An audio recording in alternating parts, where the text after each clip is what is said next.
আসসালামু আলাইকুম। আমি শাওন সওদাগর, কনিকা ডিজাইনস বিডির সিনিয়র ইন্সট্রাক্টর।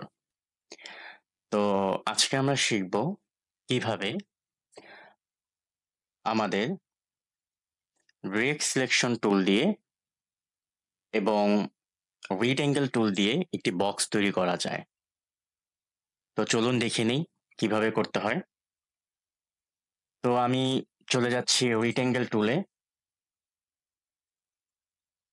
একটা রিক্ট্যাঙ্গেল নিচ্ছি একুরেট ভাবে।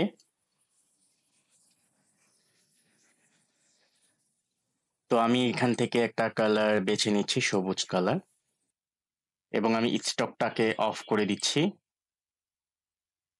এটা হচ্ছে একটা রিক্ট্যাঙ্গেল টুল। তো আমি ডিরেক্ট সিলেকশন দিয়ে দুইটা পয়েন্টকে ধরে নিব এবং একটু উপর উঠিয়ে নিব। আমাদের কিবোর্ডের আপ ডাউন কি দিয়ে উপর উঠিয়ে নিব এবং রাইট লেফট বাটন দিয়ে একটু এই শেপটা করব। এই, এটা ঠিক আছে। তো এইটা করার পর আমরা সিলেকশন টুলে গিয়ে এটাকে একটা কপি করে নিব।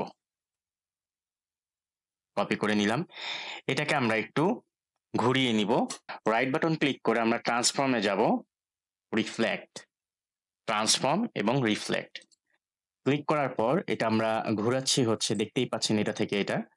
তো আমরা ভার্টিক্যালি ঘোরাচ্ছি ডান থেকে বাম। ওকে, এবং প্রিভিউ দিলে আমরা দেখতে পাচ্ছি যে এটা ঘুরে গিয়েছে এবং আমরা ওকে দিয়ে দিব। তো যদি আমি এটাকে ঘুরিয়ে দিতাম, একটা কপি করতাম, তাহলে আলাদা একটা কপি চলে আসতো। তো ওকে দিচ্ছি, ঘুরে গিয়েছে। এখন আমরা এটাকে জয়েন করে দিচ্ছি। এই, দেখতেই পাচ্ছেন জয়েন হয়ে গেছে। তো এটাকে আমরা একটু হালকা কালার করে দিচ্ছি। তো আমরা ফিলটাকে হালকা কালার করে দিব।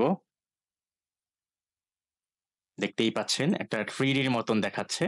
তো আমি এখন যেটা করব সেটা হচ্ছে এখানে আরেকটা রিক্ট্যাঙ্গেল নিব এবং খেয়াল করতে হবে যে আমি কোন কোণাটা কোন কোণায় লাগাবো। ডিরেক্ট সিলেকশন টুল দিয়ে এই কোণাটা ক্লিক করে এই কোণায় লাগাবো, এটাকে ক্লিক করে এখানে লাগাবো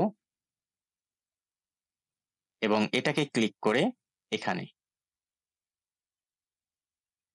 এটা খুব ধৈর্য সহকারে আপনাকে বুঝতে হবে। আমি তিনটা কোণা তিন জায়গায় লাগিয়ে দিয়েছি এবং এটাকে ক্লিক করে আমরা মাঝখানে নিয়ে আসবো টোটালি, যাতে আমাদের বক্সটা সমান হয়। সেন্টার হয়ে গেছে। আপনারা দেখতেই পাচ্ছেন আমি যখন গিয়েছি তখন কিন্তু এটা সেন্টার নিয়ে নিয়েছে। তার মানে একুরেট ভাবে এটাই কিন্তু বসে গেছে। তো আমি সিলেকশন টুলে নিয়ে আমি এটার কালারটা একটু লাইট করে দিচ্ছি। দেখেন একটা 3D বক্স তৈরি হয়ে যাবে। ঠিক আছে? তো আমরা এটাকে গ্রুপ করতে পারবো, যেমন এটা একটা শেপ, কন্ট্রোল জেড, এটা একটা শেপ, কন্ট্রোল জেড, এটা একটা শেপ, কন্ট্রোল জেড। ঠিক আছে? তো আমি তিনটা শেপকে একসাথে করতে চাচ্ছি। শিফট দিয়ে সিলেকশন করব, রাইট বাটন ক্লিক করে আমরা গ্রুপ করতে পারবো এবং রাইট বাটন ক্লিক করে আমরা আনগ্রুপ করতে পারবো এবং সিলেকশন করে আমরা শর্টকাট ইউজ করতে পারবো, কন্ট্রোল জি। তাহলে এটা গ্রুপ হয়ে যাবে। আমি বাইরে ক্লিক করে এখানে ক্লিক করছি, দেখেন পুরাটাই লড়ছে, নাহলে কিন্তু একটা বেরিয়ে যাচ্ছিল শেপ। তো এইভাবে হচ্ছে আপনি গ্রুপ করতে পারবেন। যদি শর্টকাটে আনগ্রুপ করতে চান তাহলে কন্ট্রোল শিফট জি, দেখেন আবার আনগ্রুপ হয়ে গেছে। আমি যখন টান দিচ্ছি সেটা কিন্তু আলাদা হয়ে যাচ্ছে। কন্ট্রোল জেড দিলে আবার আনডু হবে, সরি রিডো হবে। তো এখন আমরা এটাকে গ্রুপ করব। শিফট দিয়ে ধরেও গ্রুপ করা যায়, আবার এভাবে সিলেকশন করেও গ্রুপ করা যায় সিলেকশন টুল দিয়ে। তো আমরা কন্ট্রোল জি দিয়ে গ্রুপ করে ফেলতেছি। ঠিক আছে, এই হচ্ছে একটা বক্স চলে আসলো, 3D বক্স।